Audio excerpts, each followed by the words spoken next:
Bélier. Février n'est pas un mois anodin pour vous. Ce n'est pas un mois de passage, ce n'est pas un mois de transition douce.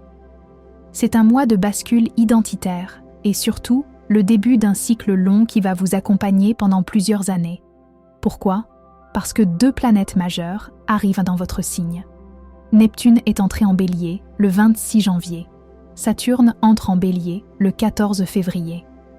Quand des planètes lentes entrent dans votre signe solaire, ce n'est pas un événement extérieur.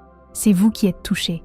Votre manière d'agir, de vouloir, de décider, de vous battre, de dire « je ». Général, qui êtes-vous en train de devenir ? Depuis la fin janvier, avec Neptune, quelque chose a commencé à se dissoudre. Peut-être que vous l'avez ressenti comme une fatigue étrange, peut-être comme une perte d'envie, de feu, de motivation sur certaines choses, ou peut-être comme une impression floue. Je ne sais plus exactement pourquoi je fais ça. Neptune ne vous affaiblit pas. Il enlève les fausses raisons. Il dissout les combats inutiles, les colères automatiques, les réactions impulsives qui ne vous ressemblent plus, les rôles que vous jouiez par réflexe. Février vous oblige à regarder une vérité simple. Vous ne pouvez plus fonctionner comme avant. Et puis, le 14 février, Saturne entre en Bélier. Et là, le décor change. Saturne ne détruit pas.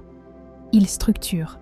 Il vous demande de ralentir vos élans, de choisir vos batailles, d'arrêter de brûler votre énergie pour prouver quelque chose, de devenir responsable de votre puissance. Ce mois marque le passage du Bélier impulsif au Bélier conscient de sa force. Sur le plan professionnel, février peut être déstabilisant. Pas parce qu'il y a un échec, mais parce que Neptune enlève le sens de ce qui n'en a plus. Vous pouvez ressentir une lassitude soudaine dans votre travail, un désintérêt pour un projet pourtant ancien, une perte de motivation pour une ambition que vous poursuiviez par ego. Et c'est normal. Neptune vous montre ce qui est devenu vide.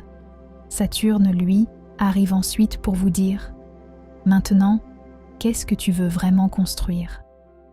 Ce mois n'est pas forcément celui des résultats visibles, c'est celui des fondations.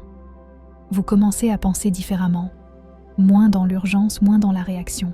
Financièrement, ce n'est pas un mois de folie ou de prise de risque. C'est un mois de réajustement, de réalignement, de stratégie. Le Bélier apprend en février que la vraie force, ce n'est pas d'aller vite, c'est d'aller juste. Sentimental. En couple, février agit comme un révélateur. Neptune enlève les illusions, Saturne impose la réalité. La question centrale n'est pas « est-ce que je peux être pleinement moi dans cette relation ?» Si le couple repose sur des rôles figés, des non-dits ou des compromis excessifs, février met tout sur la table. Des discussions sérieuses, des prises de conscience fortes, parfois un besoin de redéfinir les règles. Mais ce n'est pas un mois de rupture automatique. C'est un mois de maturité affective. Les couples solides peuvent sortir renforcés. Les autres comprennent clairement ce qui ne tient plus. Bélier célibataire. Février n'est pas un mois de chasse ou de conquête. Moins d'envie de séduire, moins de tolérance pour le superficiel. Vous n'avez plus envie de relations immatures. Tu prépares une nouvelle manière d'aimer, plus stable. Les rencontres possibles existent, mais elles servent surtout à vous montrer ce que vous ne voulez plus. Période, clé du mois.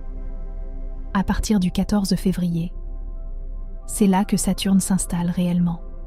Une décision intérieure irréversible, une prise de position claire, un sentiment de gravité, mais aussi de solidité. Après cette date, quelque chose est enclenché. Il n'y a pas de retour en arrière possible. Ce que vous commencez maintenant posera les bases des années à venir. Si cette vidéo a résonné pour vous, n'hésitez pas à liker, à commenter, à partager autour de vous. Cela permet à la chaîne de continuer à grandir et à toucher les personnes qui en ont besoin. Pensez aussi à activer la petite cloche pour ne rien manquer des prochaines énergies et des prochains signes.